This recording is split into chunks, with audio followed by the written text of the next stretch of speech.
মিষ্টি কুমড়ো আমরা অনেকেই চাষ করেছি, কিন্তু এই মিষ্টি কুমড়ো চাষের ক্ষেত্রে আমরা গাছগুলিতে অতিরিক্ত হারে স্ত্রী ফুল আনতে পারছি না।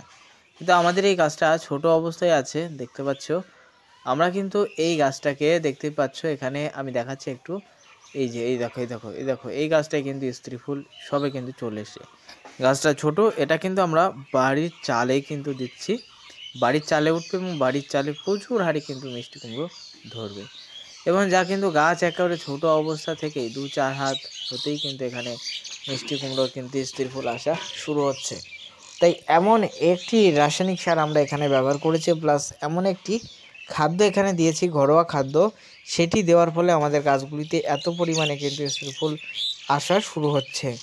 সেটা নিয়ে আজকের ভিডিওতে আলোচনা করব, তাই বেশি বকবক না করে চলো ভিডিওর দিকে এগিয়ে যাই। মিষ্টি কুমড়ো গাছের আগে কোন কোন খাদ্যগুলি খেতে ভালোবাসে একটু জেনে নিই, তারপরে আমরা কিন্তু বিস্তারিত বর্ণনার দিকে আসবো।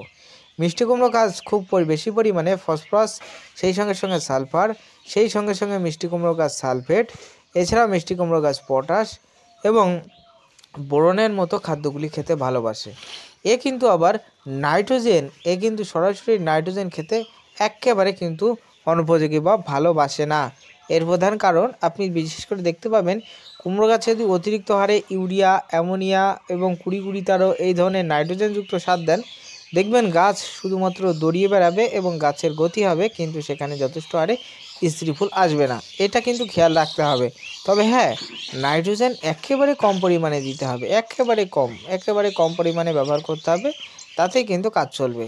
তাই মিষ্টি কুমড়ো গাছে অতিরিক্ত হারে স্ত্রী ফুল আনার জন্য ফার্স্টেই আমাদের বাজার থেকে ক্রয় করতে হবে আইপিএল কোম্পানির 16-16-16 রাসায়নিক সার।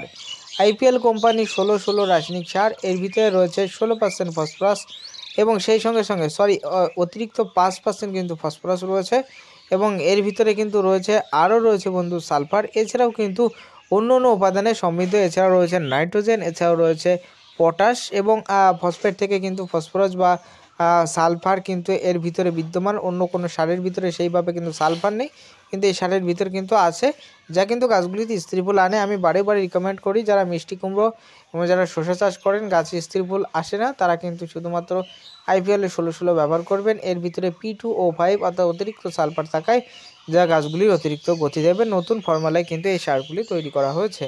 তাই আইপিএলের 16-16 সার এর ভিতরে ব্যবহার করতে হবে। 16% নাইট্রোজেন, 16% পটাশ এবং 16% ফসফেটে পরিপূর্ণ একটা রাসায়নিক সার এবং সেই সঙ্গে সঙ্গে এর ভিতরে রয়েছে ফসফরাস 5% অতিরিক্ত পরিমাণে P2O5, যা কিন্তু গাছের স্ত্রী ফুল আনার দিকে গাছকে আগ্রহী করবে।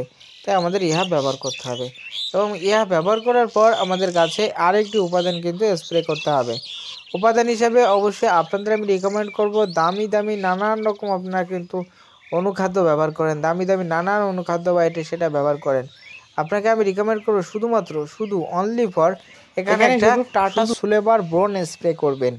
এই টাটা সুলেবার বোরন বিশেষ করে গাছগুলিতে অতিরিক্ত হারে স্ত্রী ফুল আনতে ব্যাপক হারে সাহায্য করে, কুমড়ো গাছের কাণ্ড ফাটা বা এটা সেটার ক্ষেত্রে ব্যাপক হারে কাজ করে এবং এছাড়াও কিন্তু কুমড়ো গাছে অনুখাদ্যের কাজ করে থাকে।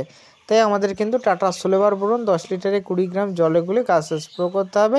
তাতেই বন্ধু আপনি অতিরিক্ত হারে স্ত্রী ফুল আনতে পারবেন। রাসায়নিক সার দেওয়ার পর আর অবশ্যই গাছের গোড়ায় যত পারবেন গোবর সার ঢেলে দেবেন, আমরা এখানে গোবর সারও কিন্তু ব্যবহার করছি। তাই দর্শক বন্ধু, মিষ্টি কুমড়ো গাছে অতিরিক্ত হারে স্ত্রী ফুল আনার জন্য কী করণীয় সংক্ষিপ্ত ভিডিওতে আলোচনা করলাম। ভিডিও ভালো লাগলে লাইক করবেন, চ্যানেল নতুন হলে সাবস্ক্রাইব করে পাশে থাকবেন।